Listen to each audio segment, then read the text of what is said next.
Evening everyone, welcome to the bright session. So we are going to start the importance of planning. मैंने कल आपको एक छोटी सी class में फीचर्स क्लियर करे थे, ठीक है। अब हम लोग उसके प्लानिंग के इम्पोर्टेंस करें। तो पहला आता है प्लानिंग प्रोवाइड डायरेक्शंस। ये डायरेक्शंस को प्रोवाइड करता है। Planning reduces the risk of uncertainty. जो भी अनसर्टेन प्रॉब्लम आने लग जाती है तो उसको कम करने की कोशिश करता है। प्लानिंग फैसिलिटेट डिसीजन मेकिंग में ये हेल्प करता है बहुत ज़्यादा। Planning establish standard for controlling, कि उसका एस्टेब्लिश कैसे करना है, कंट्रोल कैसे करना है इस चीज़ में। Planning promote innovative ideas. Planning promote करता है इनोवेटिव आइडियाज़ को, कैसे कैसे इनोवेटिव आइडिया हम लोग प्रमोट करें, नए नए आइडियाज़ लाएं उसको। Planning reduce the overlapping and wasteful activity. Planning हमेशा ओवरलैपिंग को बहुत ज़्यादा रिड्यूस करता है और वेस्टफुल एक्टिविटीज़ को भी रिड्यूस करता है, यूज़ नहीं करता है, ठीक है, ओवरलैपिंग करता है। तो एक एक करके पढ़ते हैं। Planning provides direction, stating avoids how work is to be done. कैसे एडवांस में हम लोग पहले उसको काम करें, how work is to be done. Planning provides direction to action, ठीक है।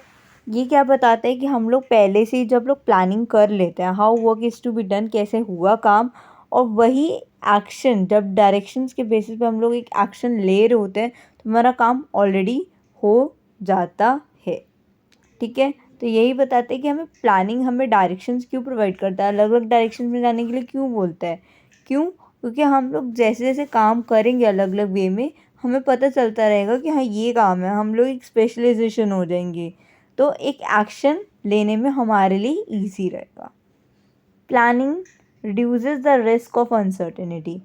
Business enterprise operate in an uncertain environment. जो भी अनसर्टेन एनवायरनमेंट के ऑपरेट करते हो, बिजनेस एंटरप्राइज में जो भी हम लोग ऑपरेट करते हैं, जो भी अनसर्टेन एनवायरनमेंट क्रिएट करता है तो उसको क्या करते हैं, बहुत ज़्यादा कम करता है। कोई भी प्रॉब्लम ना आने दे, अनसर्टेनिटी ना आने दे, इसलिए वो कम करता है।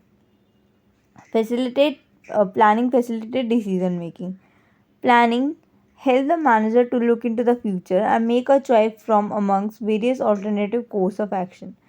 प्लानिंग हेल्प करता है मैनेजर्स की, ताकि वो आगे आगे का सोच सके, देख सके कि फ्यूचर में हमें क्या क्या डिसीजंस हमें लेने पड़ेंगे। तो ये चीज़ उस चीज़ को फैसिलिटीज़ देता है, उस चीज़ की फैसिलिटीज़ प्रोवाइड करता है, ताकि various alternative course of actions में जो भी हो उस चीज़ में वो प्रोवाइड कर सके, ठीक है। तो फैसिलिटीज़ क्या करता है, वो प्रोवाइड करता है in the future, in the basis of the future. Next आता है planning reduce overlapping and wasteful activities. Wasteful activities reduce करता है, ओवरलैपिंग करता है।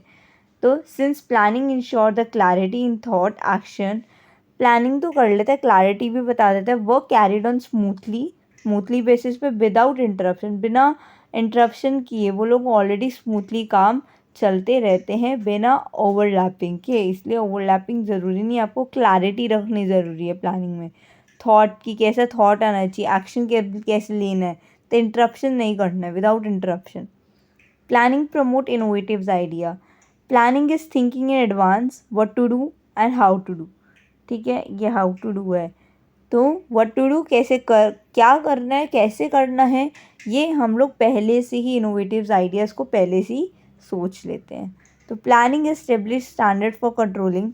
Planning provide the standard against which actual performance is measure. कब हमारी एक्चुअली परफॉर्मेंस मेज़र की जाती है, कैसे वो कंट्रोल करेगा प्लानिंग को, कब वो एस्टेब्लिश करेगा, तो उस बेसिस वो एक्चुअल परफॉर्मेंस को मेज़र करता है, ठीक है। तो एक्चुअली वो यही बताते हैं कि कैसे उसको मेज़र करना है, कैसे उसको कंट्रोल करना है, कैसे जो का वो इनोवेटिव आइडिया को प्रमोट करेगा ताकि वो ओवरलैपिंग ना कर सके, वेस्टफुल एक्टिविटीज़ को यूज़ ना कर सके, ठीक है। और जितने भी हमारे रिस्क अनसर्टिनिटीज़ है, डिसीजंस में लेने में डायरेक्शंस जो हमें प्रोवाइड करते हैं, सारा कौन करता है, प्लानिंग ही करता है हर चीज़, ठीक है। तो प्लानिंग की ये क्या थे, इम्पोर्टेंस। तो आज मैंने आपको इम्पोर्टेंस करवा दिए, कल फीचर्स हो गए थे। नेक्स्ट क्लास जो आपको मिलेगी मंडे, वो आपको उसके अंदर आपको लिमिटेशंस करवाऊँगी। एक एक टॉपिक ही चलता रहेगा, ज़्यादा लंबा नहीं खींच रही मैं हर टॉपिक्स को, तो आराम से हर टॉपिक्स को मैं धीरे धीरे करवा रही हूँ। क्लियर है? तो आई होप आज की क्लास क्लियर हुई होगी। So please guys like share subscribe my video. Notifications की बेल आइकन को भी दबा देना ताकि आपको नोटिफिकेशंस प्रोवाइड होते रहे, और लाइक शेयर सब्सक्राइब करते रहना। Okay, thank you.